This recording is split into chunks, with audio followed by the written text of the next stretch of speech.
Okay, so this is the chop saw. This is the process of what we call cross cutting. So if I draw a line on a piece of wood here, that represents a cross cut. We're cutting across the grain. We'll talk about rip cuts later on the table saw, but for right now, let's concentrate on cross cuts. So in order to use this, in order to use a miter saw here, we have to have a board that is flat on a face and edge. We use this as the example on the planer. We notice that this is not flat on a face and it's not flat on the edge. So this is not a candidate for the miter saw. By the way, some people call a miter saw a chop saw. So either way is fine with me. So we need to get a board that is flat on a face and the edge and narrow enough to cut in one pass. When I say narrow enough to cut in one pass, what I'm referring to is, let's take this board for example.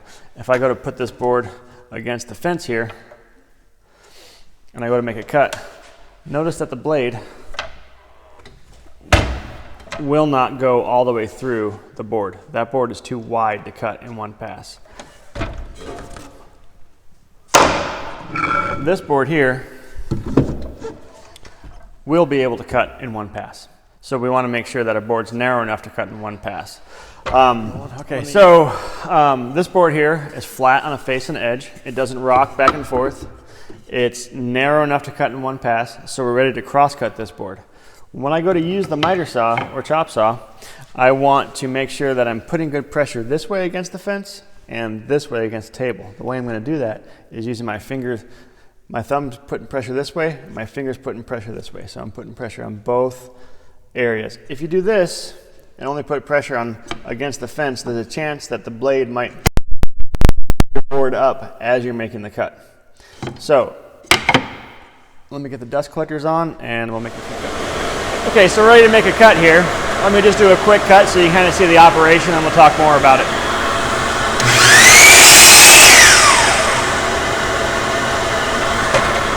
Notice that the blade stopped before I brought up the saw blade. The reason being is this little piece of wood could get stuck in the blade and spit it back out. So we always want to make sure we stop the blade before we bring up the saw blade. And try to get your chunks of wood in the bucket. That way we can keep it nice and tidy. Okay, so let me show you what I was talking about earlier about cutting a board that's too wide.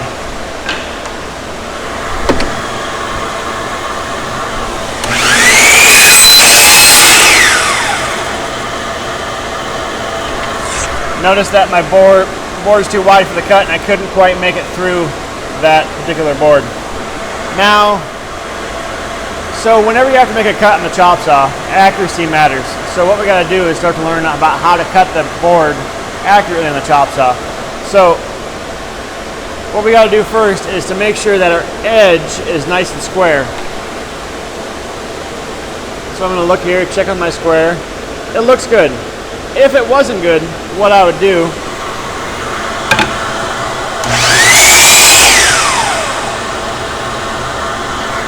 take a little bit off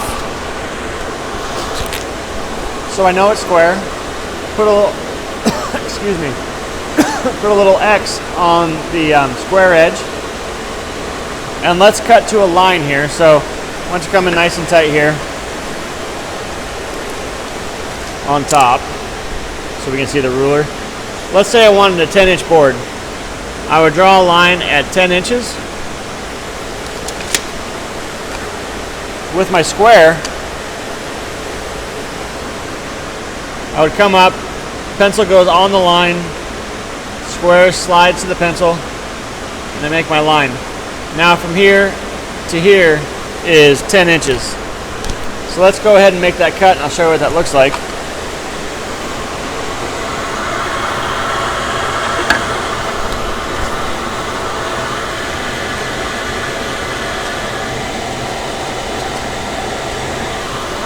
This is the part that I want to keep. This is my waist side.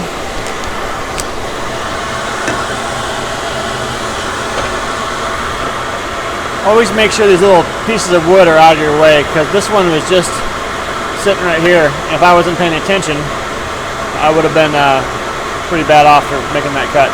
So Get this little stuff out of your way.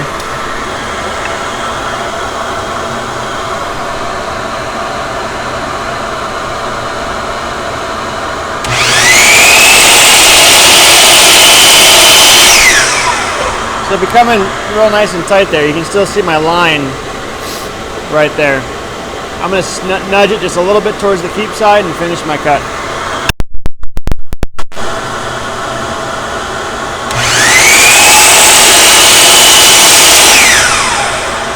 Blade stops, bring it back up, measure it, 10 inches.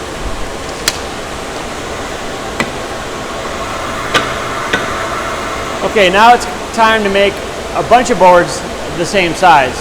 And to do that, we're going to be using this little stop block right here. So let me plop that on the rail right there, twist it down. What that allows us to do is push a piece of wood up against here and make multiple cuts of the same size.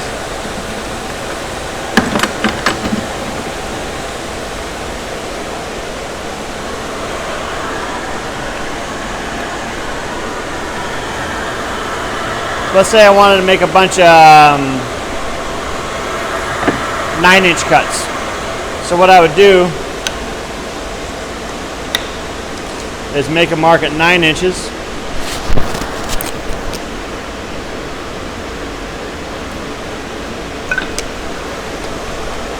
Square up my line.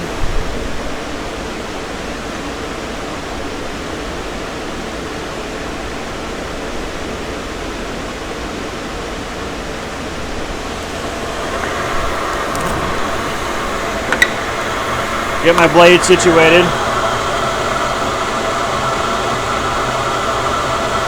And then set up my stop block. In this case, the stop block won't reach the wood, so I'm going to get a little spacer.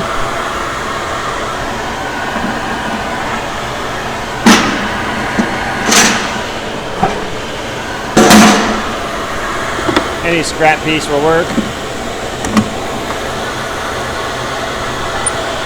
Make sure I'm still lined up.